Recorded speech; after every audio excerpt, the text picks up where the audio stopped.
अक्कलकोट दुधनी आणि मैदर्गी नगर परिषदेच्या प्रचारासाठी राज्याचे उपमुख्यमंत्री एकनाथ शिंदे हे अक्कलकोट दौऱ्यावर आले होते. अक्कलकोट येथे हेलिकॉप्टरने त्यांचे आगमन होताच माजी मंत्री सिद्धाराम म्हेत्रे यांच्यासह शिवसेना शिंदे गटाच्या पदाधिकाऱ्यांनी त्यांचे स्वागत केले. पहा, अक्कलकोट येथे हेलिकॉप्टरने उतरल्यानंतर उपमुख्यमंत्री एकनाथ शिंदे यांची एक खास झलक.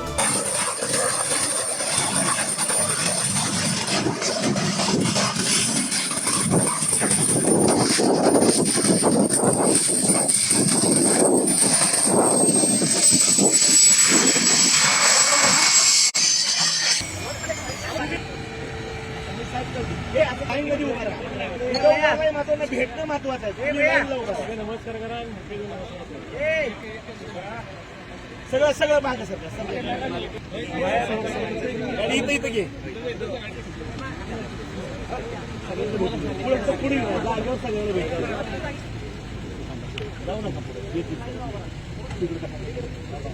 छत्रपती शिवाजी भवानी. अरे आवाज जाऊ नका. ये पुढे पालगी पटपट बाजूला सर. नाही एकही ठेवला नाही सर. एकही नाही. ए ए आता ए बीटी मध्ये बसलो. ओके.